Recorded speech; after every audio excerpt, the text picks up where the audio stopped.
Hello students, तो पिछली classes में हमने फोर्स के बारे में बहुत चर्चा करी है। हमने चर्चा करी है कि फोर्स कैसे होते हैं, कहाँ लगते हैं, हम कैसे लगाते हैं, एफबीडी कैसे बनाते हैं, ये सब चर्चा हमने करी है।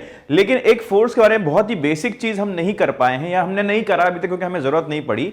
तो वो ये है कि मैं आपसे सवाल के तौर पर पूछना चाहूं तो मैं पूछना चाहूंगा कि जब फोर्स लगा रहे हो आप किसी बॉडी पर या कोई बॉडी दूसरी बॉडी के ऊपर फोर्स लगा रही है तो वो असल में कर क्या रही है, वो क्या करना चाह रही है, उस प्रभाव को कैसे हम लोग समझेंगे। तो उसको समझने के लिए हम ये कहते हैं कि जब एक बॉडी दूसरी बॉडी के ऊपर फोर्स लगा रही है तो वो ऊर्जा को स्थानांतरित कर रही है। क्या कर रही है? ऊर्जा को स्थानांतरित कर रही है। इसको हम एग्जाम्पल समझते हैं। मान लीजिए बोर्ड, मेरे पीछे जो बोर्ड है, ठीक है, इसको मैं बहुत जोर से घूंसा मारता हूं तो क्या होगा? आपको एक तो आवाज भी सुनाई देगी और मुझे दर्द भी होगा, ठीक है, मुझे महसूस होगा कि मैंने घूंसा मारा है। तो असल में क्या हुआ है? असल में जो फोर्स मैंने लगाया है उस फोर्स ने ऊर्जा को स्थानांतरित कराया। हो सकता है बोर्ड टूट भी जाए, तो बोर्ड टूटा किस वजह से? जो ऊर्जा मैंने स्थानांतरित करी है इस फोर्स के जरिए, उस फोर्स की वजह से, उस ऊर्जा के कारण यह बोर्ड टूट गया है और जो आवाज आई है वो कुछ आवाज ऊर्जा के रूप में हमें सुनने को मिली है, ठीक है। तो फोर्स एक्चुअली में क्या करता है? फोर्स क्या करता है? स्थानांतरित करता है ऊर्जा को, ठीक है, ये चीज हमें समझ में आती है। लेकिन करता कैसे बेचारा? करेगा कैसे? फोर्स ऊर्जा को स्थानांतरित करेगा कैसे? तो ऊर्जा को जब फोर्स को ऊर्जा को स्थानांतरित करना होता है तो वो करता है कार्य। तो कार्य के रूप में एक फोर्स ऊर्जा को स्थानांतरित कर सकता है, ठीक है। ये बात हमें यहां से समझ में आती है। तो आप समझिएगा कि हम क्या स्टार्ट करने वाले हैं। हम स्टार्ट करने वाले हैं वर्क, एनर्जी एंड पावर, कार्य, ऊर्जा और शक्ति, जिसको हम स्टार्ट करेंगे पहले समझकर कि कार्य क्या होता है, कार्य कैसे करता है फोर्स, और क्यों हम लोग कार्य पढ़ना हमारे लिए बहुत जरूरी है। बहुत इंपॉर्टेंट, बहुत ही अच्छा, बहुत ही इंटरेस्टिंग टॉपिक है। अगर आपको यहां समझ में आ जाता है, बहुत अच्छे आप समझ लेते हो, तो फिर आपको इसके सवाल जो है अच्छे लगेंगे, हलवा लगेंगे। लेकिन अगर इसमें दिक्कत आती है, क्योंकि कई बच्चों को वर्क, एनर्जी, पावर में दिक्कत आती है, ठीक है, लगता है देखने के अंदर कि हाँ हो जाएगा, लेकिन जब क्वेश्चन करने बैठते हैं हम तो बहुत छोटी छोटी सिली मिस्टेक्स कर बैठते हैं और ये सवाल हमारे गलत हो जाते हैं। तो हम एक एक करके बिल्कुल धीरे धीरे चीजों को समझते जाएंगे और इसको आगे बढ़ाते जाएंगे, ठीक है। तो आपका मेन टॉपिक है, चैप्टर का नाम क्या है?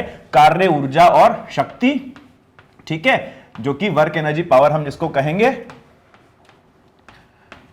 कार्य, ऊर्जा और शक्ति।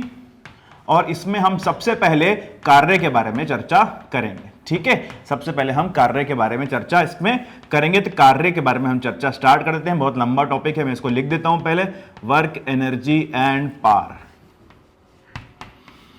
ठीक है। लिख लिया आपने, चैप्टर का नाम लिख ही लिया होगा, आप बड़े इंटेलिजेंट लोग हो, बड़े स्मार्ट लोग हो, ठीक है। तो हम यहां से स्टार्ट करते हैं। क्या? कार्य, कार्य, काम, क्या होता है? काम, ठीक है। कोई भी अगर बॉडी, कोई भी कहीं पर भी अगर काम हो रहा है, कार्य हो रहा है, तो उसका मतलब क्या है? उसका मतलब क्या है, इसको हम समझते हैं। हम ये तो समझ ही गए हैं कि ऊर्जा को स्थानांतरित करने के लिए कार्य किया जाता है। जब फोर्स जब भी कार्य कर रहा है मतलब वो ऊर्जा को स्थानांतरित कर रहा होगा, ठीक है। ये चीज हमें समझ में आती है। अच्छा, तो क्या कैसे समझेंगे हम? मैथमेटिकली देखें तो किस प्रकार से हम समझ सकते हैं इस चीज को? हम मानते हैं कि मान लीजिए कोई भी पार्टिकल है, छोटा सा हम एक पार्टिकल मान लेते हैं, पॉइंट ऑब्जेक्ट हम मान लेते हैं, ठीक है।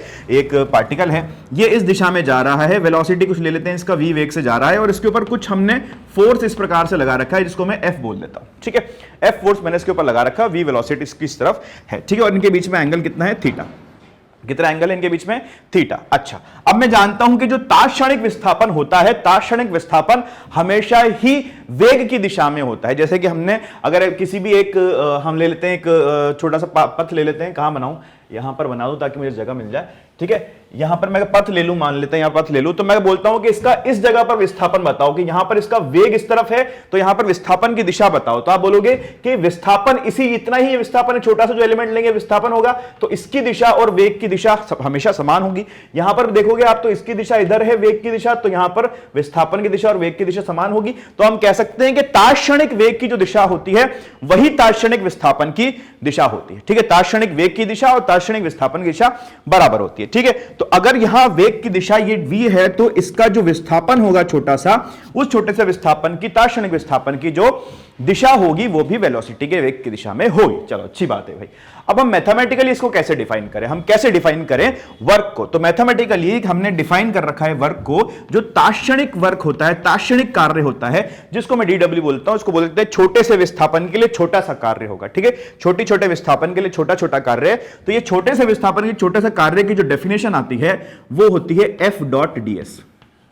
F.ds ds। ठीक है, ये मैथमेटिकली हमने इसको डिफाइन इस प्रकार से कर रखा है। ठीक है, आपने पढ़ा भी होगा, आपने सुना भी होगा इस चीज को, आप पहले छोटी क्लासेस में इनको सुनते हुए आ रहे हो। तो एफ डी डब्ल्यू क्या होता है, एफ डॉट ds के बराबर होता है। ठीक है, अच्छी बात होता है, मैथमेटिकली हमें पता चल गया, होता है अच्छी बात है। ठीक है, अच्छा ये क्या है, ये ds क्या चीज है, ये ds ये क्या चीज है, ये कहां से आया ds, ये कौन सा ds है, किसका विस्थापन हो रहा है। ठीक है, चलिए इसको हम समझते हैं, इसको विस्थापन को समझते हैं कैसे हो रहा होगा।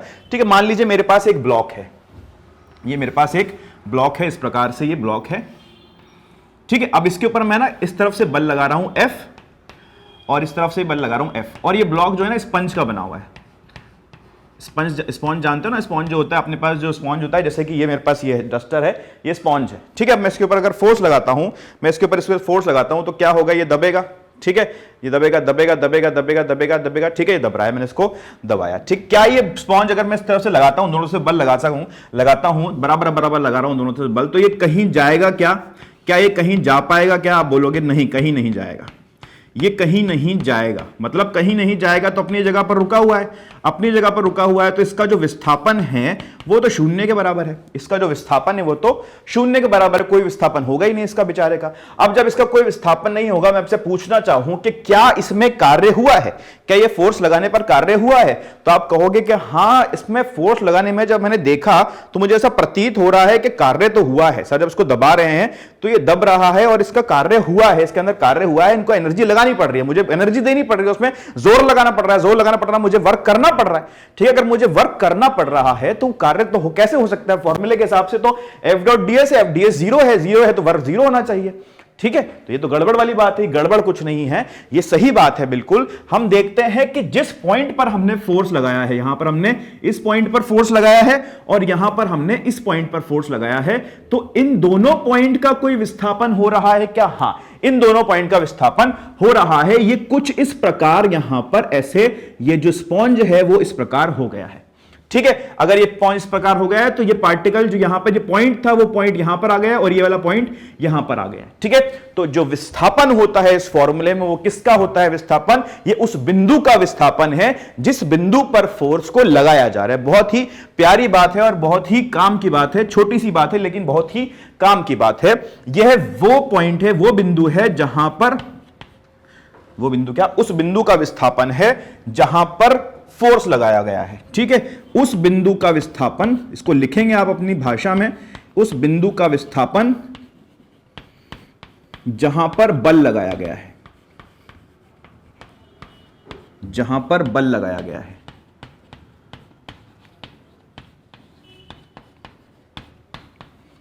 जहां पर बल लगाया गया है। ठीक है, हमने जिस बिंदु पर बल लगाया है उस बिंदु का कितना विस्थापन होगा, यह होगा वाला ds। ठीक है, तो ये dw क्या है भाई, ये dw क्या है, ये dw क्या होगा, ये dw होगा कार्य। कौन सा कार्य? तात्क्षणिक कार्य। देखिए उस क्षण में क्या कार्य हुआ है, इसको भी लिख लो, यह है तात्क्षणिक छोटा सा कार्य।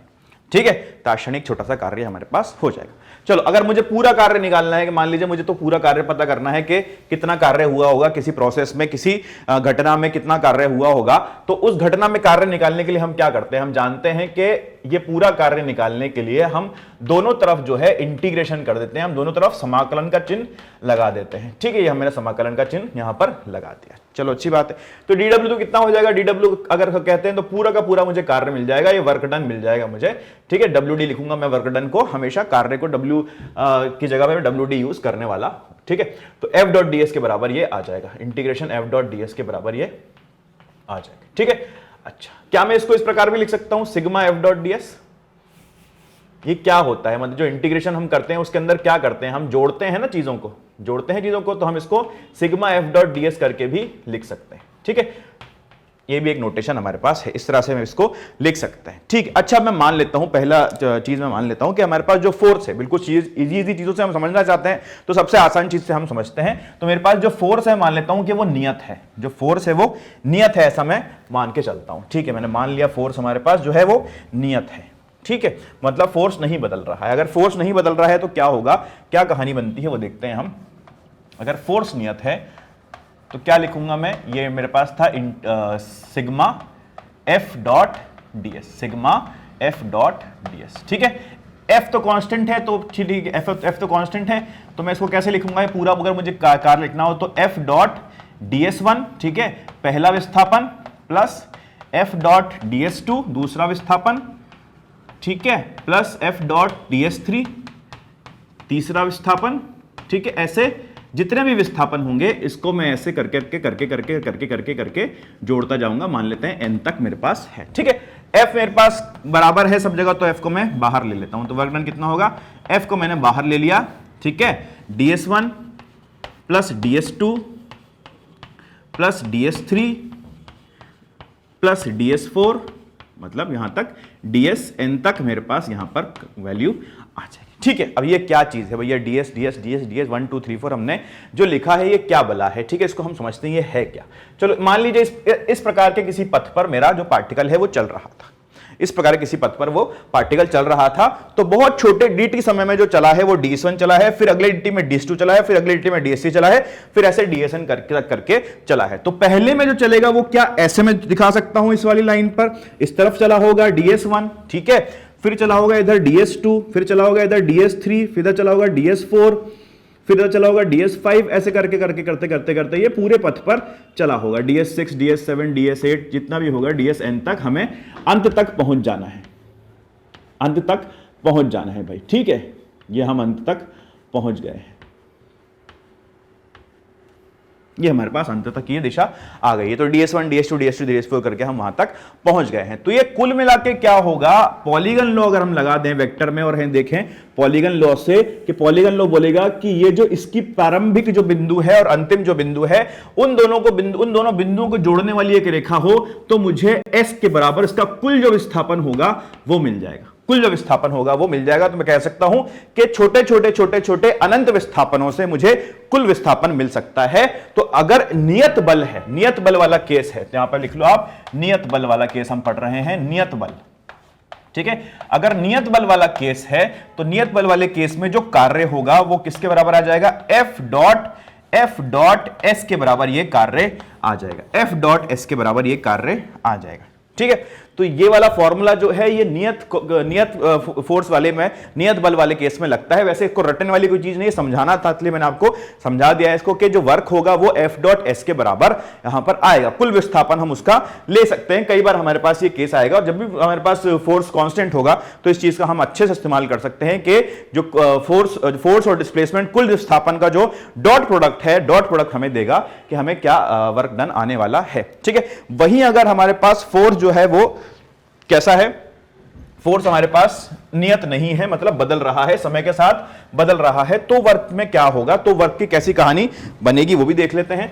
ठीक है। वैसे तो कुछ में भी कोई खास बात है नहीं, फिर मैं आपको बता देता हूं। तो उसमें वर्क क्या होगा, वर्क होगा इंटीग्रेशन एफ डॉट ds, ठीक है, इंटीग्रेशन एफ डॉट ds, मतलब मुझे एफ और विस्थापन का संबंध पता होना चाहिए, एफ और विस्थापन के बीच में किसी भी रूप में संबंध पता होना चाहिए, एफ और विस्थापन का संबंध पता होना चाहिए, किस प्रकार से विस्थापन के साथ बदल रहा है फोर्स वो मुझे पता होना चाहिए, ठीक है, तब मैं ये कर पाऊंगा। अच्छी बात है, तो पता देंगे उसमें क्वेश्चन में बता देंगे तो हम कर लेंगे, नहीं बताएंगे तो हम नहीं कर पाएंगे, ठीक है। तो हमारे पास ये चीजें होती हैं। एफ अगर कांस्टेंट होता है तो एफ डॉट एस हम लगा देंगे, अगर एफ नियत नहीं होता है, चर राशि है, एक एफ चर है, बदल रहा है, तो विस्थापन और एफ और विस्थापन के बीच का संबंध हमें पता होना चाहिए, तब हम इस चीज को कर पाएंगे, ठीक है। तो ये छोटी छोटी कुछ बातें हमने करी, और हम देखते हैं, अच्छा वापस आते हैं, हम इसके ऊपर ही आ जाते हैं अभी कांस्टेंट पर। तो हम पहले फिर इसको देखते हैं, फिर हम बाकी बाद में बात करेंगे जब फोर्स वेरिएबल होगा। अच्छा, तो इस केस में वर्क डन देखो, तो वर्क डन को कैसे लिख सकता हूं मैं, वर्क डन को लिख सकता हूं मैं एफ डॉट एस को एफ एस कॉस थीटा, ठीक है, एफ एस कॉस थीटा। यहां पर एस क्या है और यहां पे थीटा क्या है, तो थीटा क्या है, आपका जो विस्थापन हुआ है और जो एफ है, ठीक है, इन दोनों के बीच का एंगल है ये थीटा, इन दोनों के बीच का एंगल है ये थीटा। और मैंने यहां पर लिख दिया है इसको कि वर्क डन जो है वो एफ एस कॉस थीटा के बराबर है, एफ एस कॉस थीटा के बराबर ये वर्क डन मेरे पास आया है, ठीक है। अच्छा, इसको मैं ऐसे भी लिख सकता हूं क्या, F cos theta into S, F cos theta into S, ठीक है। अच्छा, इसका क्या मतलब हुआ भाई, F cos theta into S. आप देख सकते हो कि इस एफ के दो घटक हो सकते हैं, एक घटक इधर हो सकता है और एक घटक इधर हो सकता है। तो इसका घटक हो जाएगा एफ कॉस थीटा और ये घटक हो जाएगा एफ साइन थीटा, ठीक है। तो एफ कॉस थीटा वाला जो घटक है जो sorry F not cos theta वाला घटक जो कि एस की दिशा में है, जो कि एस की दिशा में है, जो कि विस्थापन की दिशा में है, उस वाले घटक को अगर मैं विस्थापन से गुणा कर देता हूं तो मुझे वर्क मिल जाएगा, तो भी मुझे वर्क मिल जाएगा। ठीक है, एक तो ये फॉर्मेट हो गया।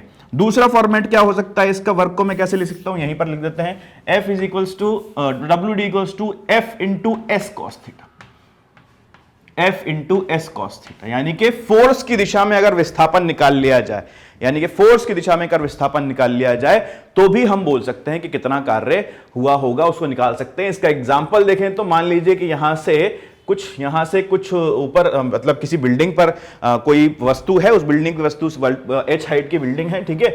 इस बिल्डिंग से मुझे नीचे इसको लेकर आना है, h हाइट से नीचे लेकर आना है, और मैं कुछ इस प्रकार से लेकर आता हूं, ऐसे करके, फिर ऐसे करके, फिर ऐसे करके, फिर ऐसे, फिर ऐसे, फिर ऐसे, फिर ऐसे। ये सीढ़ियां हैं, स्टेयर्स हैं, जो भी है आप कुछ ही मान सकते हैं उसको, लेकिन मैं इसको ऐसे ऐसे घुमा घुमा के यहां पर नीचे लेकर आया हूं। और मुझसे पूछा गया है कि बताओ ग्रेविटी ने, गुरुत्वाकर्षण ने कितना कार्य किया, इसके ऊपर कितना कार्य गुरुत्वाकर्षण द्वारा हुआ। अब गुरुत्वाकर्षण बल जो है, जब भी कभी भी कहीं पर भी ये बिंदु होगा, कहीं पर भी ये पार्टिकल होगा, गुरुत्वाकर्षण बल जो होगा वो हमेशा ही नीचे की ओर लग रहा होगा, हमेशा ही नीचे की ओर गुरुत्वाकर्षण बल इसमें लग रहा होगा। mg mg mg mg mg mg mg किसी भी पॉइंट पे आप देख लो उसके बल लग रहा होगा। और मैं जानता हूं कि जिस फोर्स का, जिस बल का मुझे वर्क निकालना है, अगर उसकी दिशा में विस्थापन पता चल जाए तो दोनों को गुणा कर दूंगा और मेरा काम हो जाएगा। ठीक है, तो इस दिशा में कितना विस्थापन है भाई, इस दिशा में कितना विस्थापन है, आप देख सकते हो फोर्स की दिशा में कितना विस्थापन है।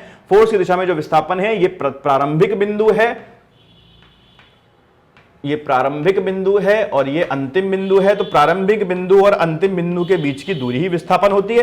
तो इन दोनों के बीच की दूरी कितनी है, h है, मुझे पता चल गया। तो इसके द्वारा कार्य किया, जो कार्य किया जाएगा वो mgh के बराबर आ जाएगा, mgh के बराबर आ जाएगा। ज्यादातर यूज होने वाला जो फॉर्मेट है वो ये वाला है। ठीक है, आप जाने अनजाने ये वाला फॉर्मेट ज्यादा यूज करते हैं, जाने अनजाने आप ये वाला फॉर्मेट यूज करते हैं। ठीक है, अनजाने में मतलब आपने mgh बहुत बार सुना होगा ना, तो mgh की बात करी होगी, आपने कभी सोचा कि आपने इस प्रकार से निकाला, लेकिन हम जाने अनजाने इसको यूज करते हैं। तो कोई बात नहीं, अनजाने में कर लेते हैं, हमारा तो काम होना चाहिए, हमारे साथ तो सवाल बनना चाहिए, हमारा उद्देश्य ये रहता है बस। ठीक है, तो ये हमने देख लिया कि वर्क जो होता है वो एफ एस कॉस थीटा के बराबर होता है। ठीक है, चलिए तो आगे बढ़ते हैं, कहानी को आगे बढ़ाते हैं। चलिए इसको लिख लीजिए, फिर आगे चलते हैं।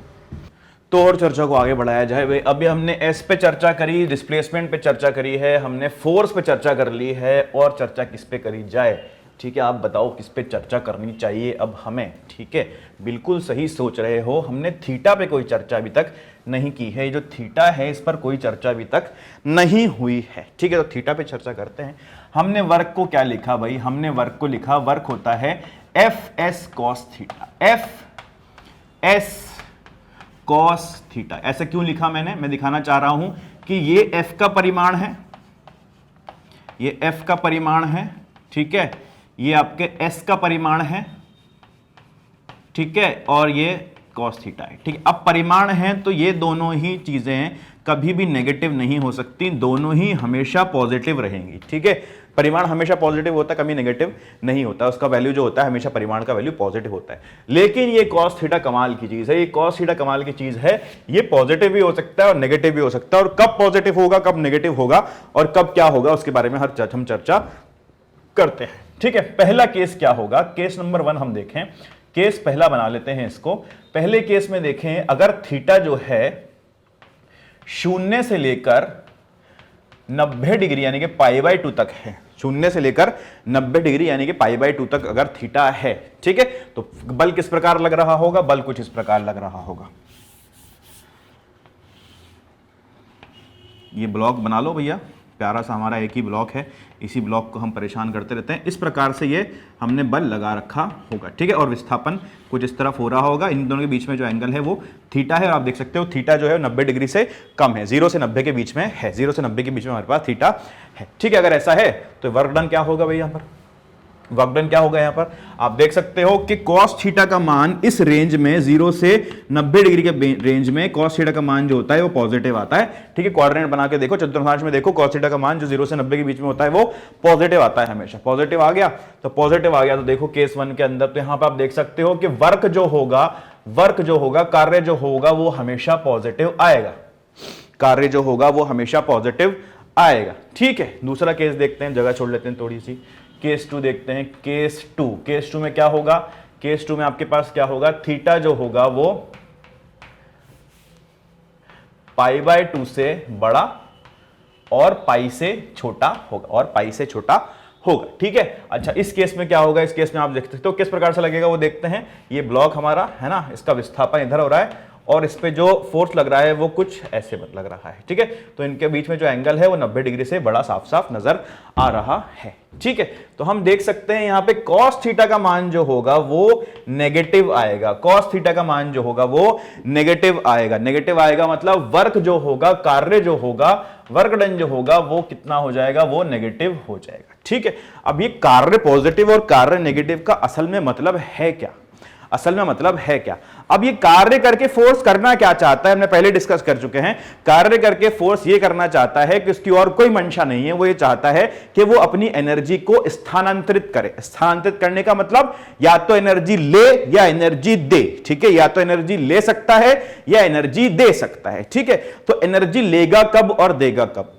ठीक है, जब पॉजिटिव कार्य करेगा फोर्स तो जिस वस्तु पर कार्य कर रहा है उसको एनर्जी दे रहा है। इसका मतलब क्या हुआ, जब कार्य कर रहा है, जिस वस्तु पर कार्य कर रहा है उसको एनर्जी दे रहा है। ठीक है, जोर से आपको थप्पड़ मारा जाए, ठीक है, जोर से अगर मैं आपको एक थप्पड़ मारता हूं तो आपको महसूस होगा कि आपको एनर्जी मिली है। ठीक है, चाहे वो एनर्जी आपके लिए बहुत ही घातक साबित हो, लेकिन मैंने जो कार्य किया अपने हाथ को ऐसे करके यहां तक लाने में, वो कार्य कहां स्थानांतरित हुआ, आपके गाल पर। तो जो पॉजिटिव कार्य मैंने किया था वो एनर्जी आपको ट्रांसफर हुई, आपको स्थानांतरित हुई। तो पॉजिटिव कार्य का मतलब क्या होता है, पॉजिटिव कार्य का मतलब यह होता है कि जिस वस्तु पर कार्य किया गया उस वस्तु को फोर्स ने ऊर्जा दी। ठीक है, हम लिखेंगे, धीरे धीरे लिख लेते हैं, जिस वस्तु पर कार्य किया गया, या जिस कार्य नहीं, जिस वस्तु पर एफ लगा, फोर्स लगा, जिस वस्तु पर बल लगा,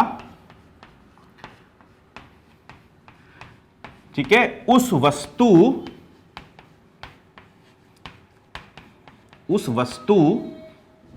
को ऊर्जा दी गई।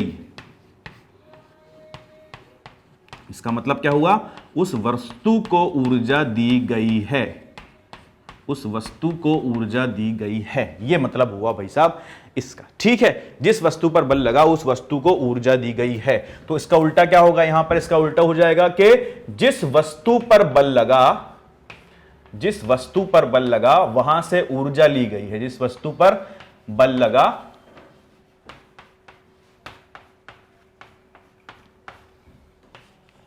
उस वस्तु से ऊर्जा ली गई है।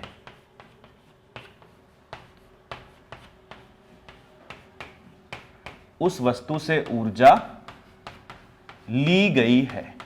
ठीक है, तो ये कहानी हुई है। यहां पर हम समझते हैं कि जिस वस्तु पर पॉजिटिव का ये हुआ और नेगेटिव का मतलब वो हुआ। ठीक है, तो आपको ऐसे याद रखना है कि अगर पॉजिटिव कार्य हुआ है, पॉजिटिव कार्य हो रहा है तो जिस वस्तु पर कार्य हुआ है उसको ऊर्जा दी गई होगी, और अगर नेगेटिव हो रहा है तो जिस वस्तु पर कार्य हो रहा है, उस जिस वस्तु पर फोर्स लग रहा है उससे ऊर्जा ली गई होगी। ठीक है, एक तीसरा केस और इसके अंदर बन सकता है, वो क्या होता है देख सकते हैं आप। यहां पर केस 3 हम इसके अंदर देख लेते हैं। आप देखोगे मैंने यहां पर दोनों ही केसेस के अंदर 90 डिग्री के ऊपर बराबर का साइन नहीं लगाया है। मतलब क्यों नहीं लगाया है, क्योंकि हमें एक तीसरा केस बनाना है जिसके अंदर थीटा जो है वो 90 डिग्री के बराबर हो, थीटा जो है वो 90 डिग्री के बराबर हो। इसका मतलब क्या हुआ, फोर्स वर्क डन कितना होगा, वर्क जो हो जाएगा वो हो जाएगा Fs cos 90, Fs cos 90 cos π/2, और cos π/2 का मान कितना होता है, 0। तो यहां पर जो कार्य होगा वो किसके बराबर होगा, कार्य यहां पर 0 के बराबर होगा, 0 के बराबर यहां पर कार्य आ जाएगा। ठीक है, 0 जूल, जूल इसकी यूनिट होती है वर्क की, आप कहां पे लिख सकते हो, joule is the unit of work. ठीक है, बचपन की चीजें हैं, थोड़ा सा याद रख लोगे तो दिक्कत वाली बात नहीं है। ठीक है, वैसे अपने आप याद हो जाएगा आपको यूज करते करते। तो यहां पर कार्य कितना आया, 0 के बराबर आएगा। इसका अगर फिगर बनाए तो कैसे आएगा, ये ब्लॉक है हमारा। ठीक है, इसके ऊपर मैंने कुछ फोर्स यहां पर लगा रखा है, F यहां पर मैंने इसके ऊपर फोर्स लगा रखा है और उसका विस्थापन इधर हो रहा है। तो इनके बीच में एंगल कितना है, 90 डिग्री। साफ देख सकते हो कि आप इस तरह से फोर्स लगाओगे तो इस फोर्स की वजह से तो कोई विस्थापन नहीं करवा पाओगे। अगर इस तरह से फोर्स लगाओगे इस फोर्स की वजह से तो कोई विस्थापन नहीं करा पाओगे। अगर इस फोर्स की वजह से कोई विस्थापन नहीं करा पा रहे हो तो उसकी वजह से कोई भी कार्य होना पॉसिबल ही नहीं है। ठीक है, तो उस केस में जो कार्य होगा वो 0 के बराबर आएगा। और इसका भौतिक अर्थ क्या है, इसका भौतिक अर्थ यह है कि कोई ऊर्जा स्थानांतरित नहीं होगी, कोई ऊर्जा इस बल के कारण स्थानांतरित नहीं होगी।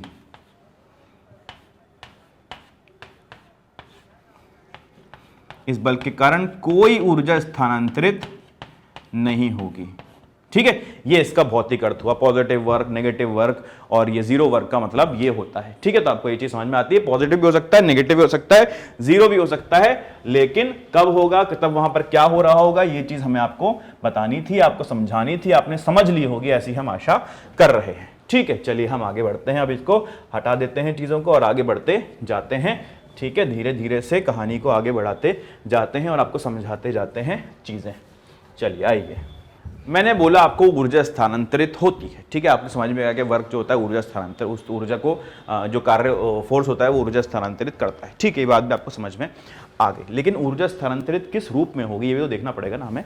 तो पार्टिकल के पास कौन सी ऊर्जा हो सकती है उसके बारे में हम चर्चा करते हैं। ठीक है, चलिए देखते हैं। तो क्या देखें हम भैया, कैसे करें। हम जानते हैं कि हमने ये पढ़ा हुआ है, ये एरो नहीं, ठीक है, हमने ये पढ़ा हुआ है कि एक्सेलरेशन जो होता है, त्वरण जो होता है, वो v dv बटे ds के बराबर होता है। ठीक है, जिसको ये नहीं आता है वो पुराने लेक्चर्स देखें प्लीज और पहले उनको पढ़ें और फिर यहां तक आए। ठीक है, काइनेमेटिक्स पढ़ें, पहले पूरा गतिकी पढ़कर आए, फिर यहां पर आए। ठीक है, फिर एनालिसिस पढ़ें, बाकी सारे लेक्चर देखें और फिर यहां पर आए, नहीं तो आपको ये बेकार है पढ़ना। चलिए, ये हमारे पास है, इसको हम कैसे लिख सकते हैं। इसको हम लिख सकते हैं कि ADS is equal to VdV होगा। ADS is equal to VdV होगा। कर सकते हैं, बिल्कुल कर सकते हैं। दोनों तरफ समाकलन कर दो तो क्या होगा, ADS, पहले समाकलन से पहले दोनों तरफ इसको m से गुणा कर दो। MADS is equal to MVdV। ठीक है, अब दोनों तरफ समाकलन कर दो। अब दोनों तरफ समाकलन कर दो। हम किसके लिए कर पा रहे हैं ये बात, हम किसके लिए बात कर रहे हैं, हम एक ब्लॉक के लिए बात कर रहे हैं, जो ब्लॉक इस प्रकार से इस पर रखा है, जो ब्लॉक इस तरह से इस पर रखा हुआ है, हम इसकी वजह से बात कर रहे हैं। तो ये m है भाई। ठीक है, दिस इज m, इसका मास जो हमने लिया है वो m है और इसका कुछ त्वरण है वो a के बराबर है, इसके ऊपर त्वरण है वो a के बराबर है। तो यहां से देखकर क्या मैं कह सकता हूं कि इसका जो कुल बल इसके ऊपर लग रहा होगा, इसके ऊपर जो कुल बल लग रहा होगा वो F नेट बराबर m। न्यूटन के दूसरे नियम से हम ये कह सकते हैं कि F नेट बराबर ma के होगा। ठीक है, यहां से हम कह सकते हैं। और वर्क जो होता है वो टोटल जो वर्क होता है, कुल वर्क जो होता है, जो नेट वर्क होता है वो किसके बराबर होता है, F नेट। मैं अगर जानना चाहता हूं कि इसके ऊपर जितने भी बल लग रहे हैं उनकी वजह से जो कार्य हुआ है वो टोटल कार्य कितना इसके ऊपर आ रहा है, तो वो F नेट डॉट ds के बराबर आएगा। ठीक है, वो F नेट डॉट ds के बराबर आएगा। अगर मैं F नेट की जगह पर रख दूं ma डॉट ds, ठीक है, ये कहानी यही बन रही है इधर। तो वर्क डन, कुल वर्क डन, कुल जो इसका कार्य हुआ वो किसके बराबर आ गया, ma ds के बराबर ये आ गया है। ठीक है, ये मुझे समझ में आता है। यहाँ से यहाँ एक्सेलरेशन पे लगा दो, ये काम में आ जाएगा हमारा, है ना।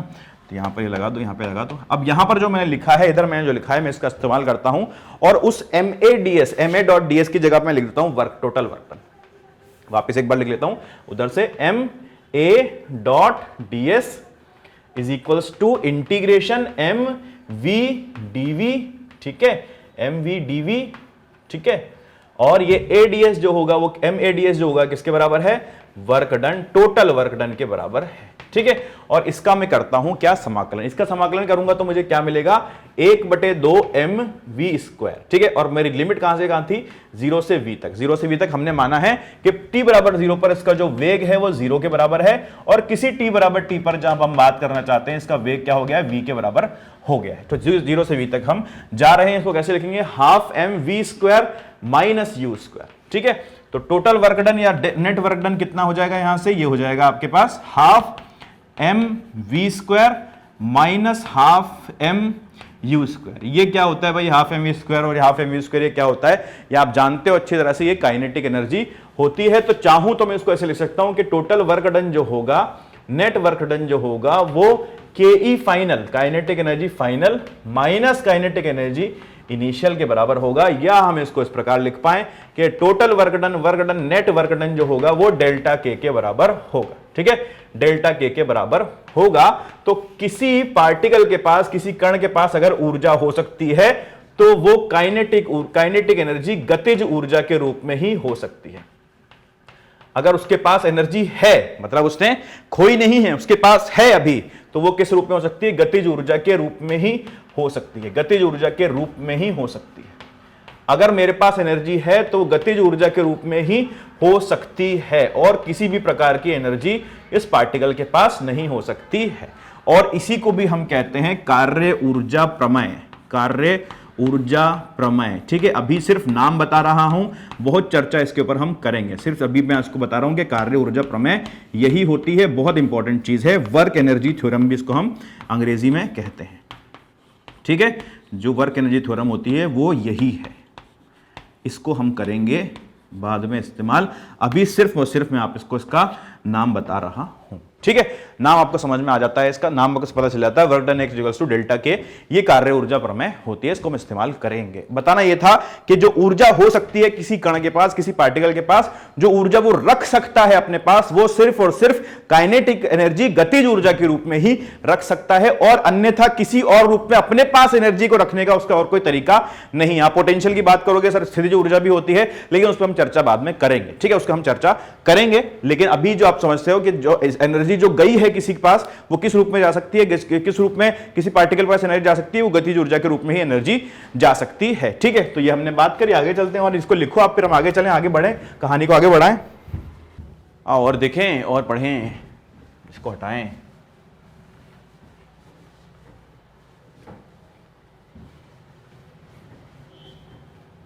क्या पढ़ना है अब हमें, क्या पढ़ना है अब हमें? हमें देखना है कुछ तो पढ़ना है हमें। क्या पढ़ें बताइए, क्या पढ़ें? हम पढ़ते हैं F वर्सेस S ग्राफ का क्षेत्रफल क्या होता है। ये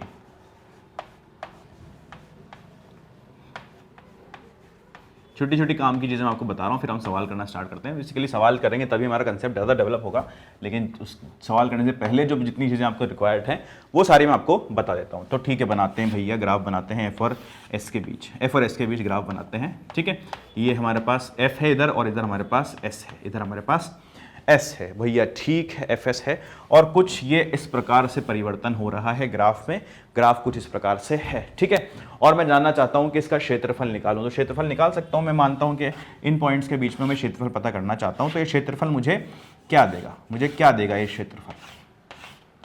ठीक है, तो FS कर्व का जो क्षेत्रफल होता है वो आपको देता है कार्य। कितना क्या क्या देता है? कार्य के किन्हीं दो बिंदुओं के बीच में, इस डिस्प्लेसमेंट में, मतलब इससे यहां से यहां तक के डिस्प्लेसमेंट में कितना कार्य हुआ, ये आपको इसका जो क्षेत्रफल होगा, इस वक्र का जो क्षेत्रफल होगा, इस वक्र के नीचे जो क्षेत्रफल होगा, उस क्षेत्रफल से पता चल जाएगा। ठीक है, आप देख भी सकते हो कि क्षेत्रफल निकालने के लिए आप क्या करोगे, इंटीग्रेशन एफ डॉट ds करोगे, और इंटीग्रेशन एफ डॉट ds किसके बराबर होता है? वर्ग के बराबर होता है। तो वो कुछ बड़ी बात नहीं है उसके अंदर, वो ऐसे ही छोटी मोटी चीजें हैं जो हमें पता होनी चाहिए। तो कार्य का FS कर्व से हमें क्या पता चलता है? FS कर्व से हमें कार्य के बारे में जानकारी मिलती है। ठीक है, अब आते हैं हम सवालों पर, सवाल करते हैं। पहला एग्जांपल देखते हैं। चलिए, मान लीजिए भैया आपके पास की ये ब्लॉक है, वही हमारा ब्लॉक जो कि जमीन पर रखा है।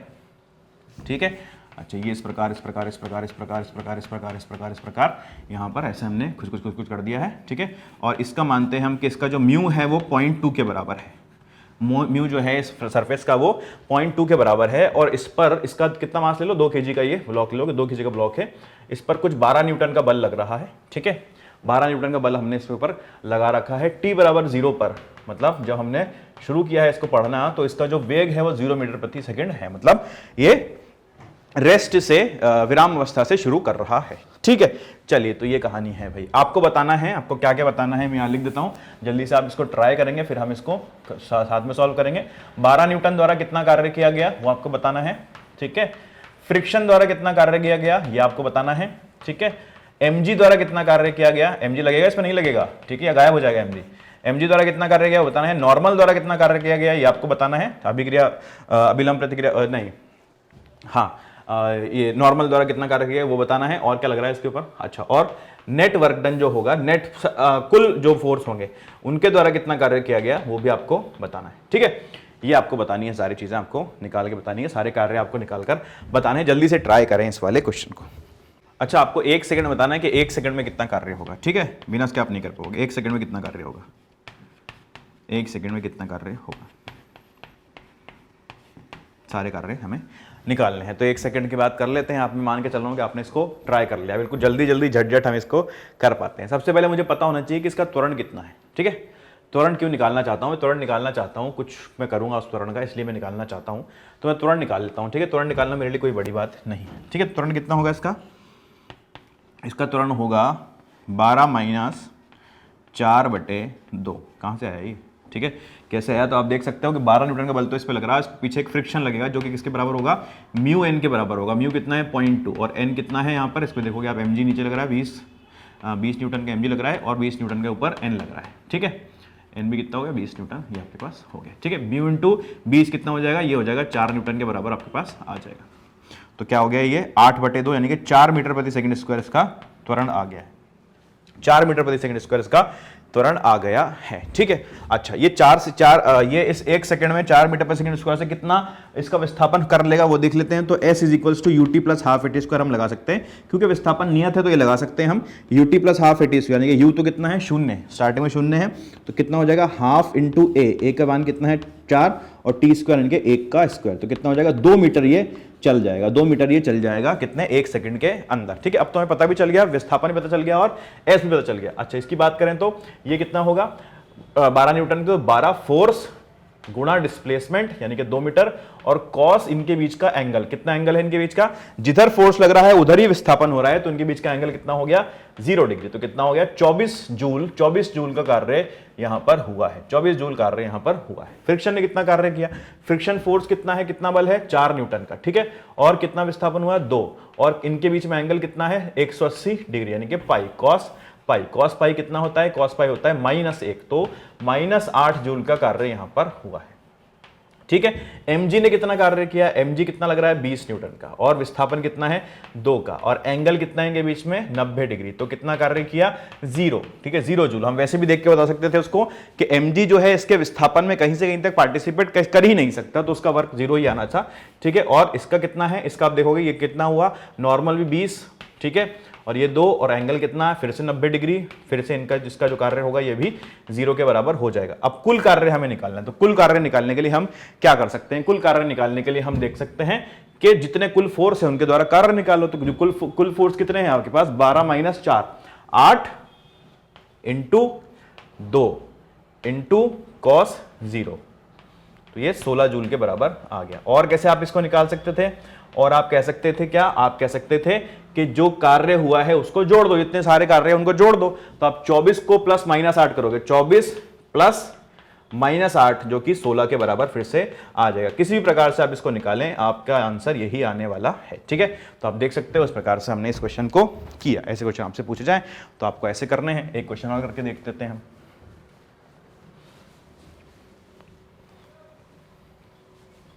ठीक है, अब हमें क्या दिया है? हमें बोला है कि हमारे पास जो F है, जो फोर्स है, ठीक है, वो कुछ इस प्रकार से बदल रहा है। कैसे बदल रहा है? कैसे बदलेंगे हम इसको?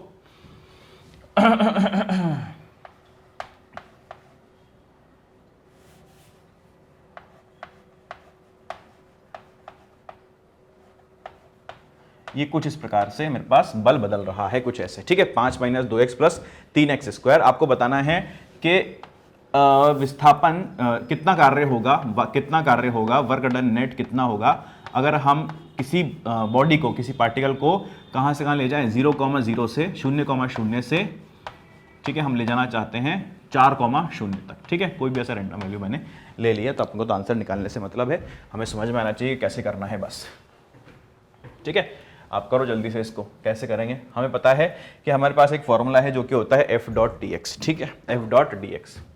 ये F नेट है, निकाला हमने, तो F नेट तो कितना वर्क डन कितना होगा इसमें? इंटीग्रेशन F.dx, ठीक है। अब विस्थापन और फोर्स के बीच में जो एंगल है वो 0 डिग्री के बराबर है। ये F नेट का वैल्यू दिया है, तो जिस तरफ विस्थापन होगा उसी तरफ F नेट होगा। अगर उस तरफ है तभी विस्थापन उधर हो रहा है, नहीं तो हो ही नहीं सकता।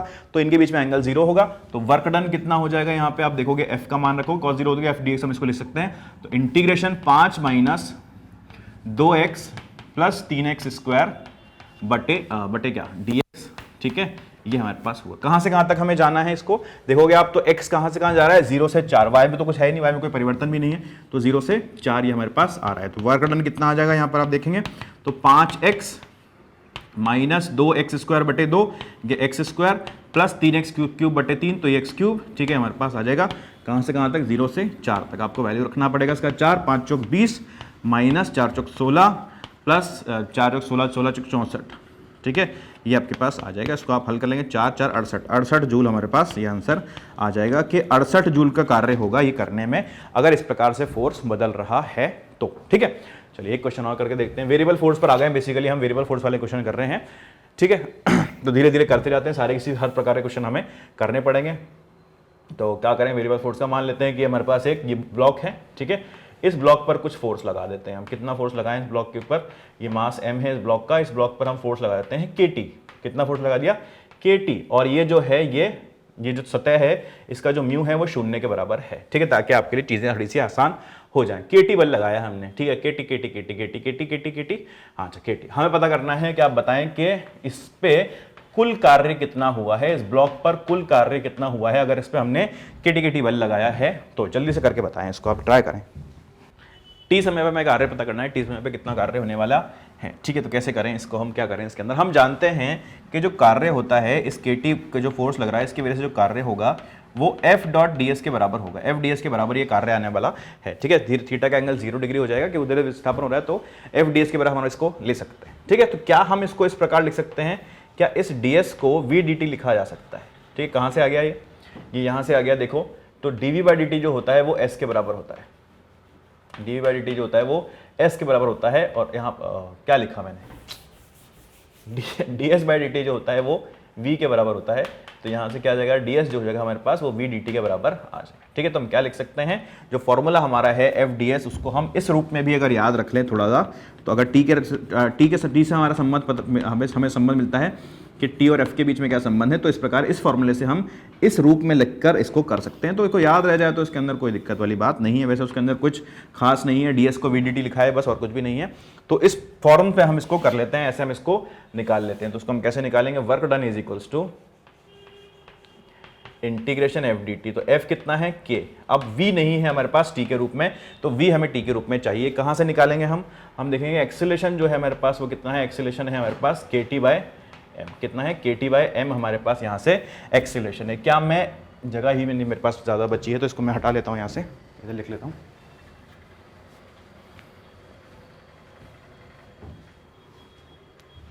एक्सेलरेशन कितना आ जाएगा मेरे पास, kt/m, ठीक है। अच्छा, क्या इस a को dv/dt लिखा जा सकता है, बिल्कुल लिखा जा सकता है इसी को dv/dt, ठीक है, क्योंकि नियत नहीं है तो हम इस रूप में इसको कर पाएंगे, ठीक है। अब यहाँ से हम क्या लिख सकते हैं कि dv जो है वो kt/m dt के बराबर है, kt/m dt के बराबर है, ठीक है। यहाँ से हमारे पास ये आ जाएगा। तो यहाँ से आप इसको करते हो तो v का मान आपके पास कितना आ जाएगा, kt²/2m, ठीक है। v किस रूप से परिवर्तित हो रहा है, kt²/2m। यहाँ पर हमने माना है कि जो t बराबर 0 पर u है उसका मान 0 है, ठीक है, ऐसा यहाँ पर हम मानकर चल रहे हैं। तो v कितना आ गया, kt²/2m। यहाँ पर आप रख दो इस v का मान, तो kt²/2m यहाँ से हमारे पास आ जाएगा, और ये dt। इसको हल करना कोई बड़ी बात नहीं है, k² को हम बाहर ले लेते हैं, t³ ये ऊपर आ जाएगा, अंदर आ जाएगा, 2m भी बाहर आ जाएगा, ठीक है। इंटीग्रेशन t³ dt कहाँ से कहाँ तक, 0 से t तक, ठीक है। कितना होगा, k² t⁴/4 दूनी 8m, ठीक है। ये हमारे पास आंसर आ जाएगा कि इतना कार्य कर रहा होगा, इतना कार्य हो रहा होगा t समय में इतना कार्य हो रहा होगा। तो आप t का मान रख सकते हो, जितने समय आपसे पूछा है उसमें t का मान रख के आप इसको निकाल सकते हो, ठीक है। तो आज हमने बिल्कुल बेसिक चीजें सीखी हैं, कार्य के बारे में थोड़ा बहुत ऊर्जा प्रमेय के बारे में बात करी है, ठीक है, और क्वेश्चंस करके देखे हैं किस प्रकार से क्वेश्चंस होते हैं। आज के लिए हम यही खत्म करते हैं, आज यही पढ़ेंगे, अगले क्लास में आगे देखेंगे क्या क्या चीजें होती हैं। आज के लिए इतना ही, थैंक यू।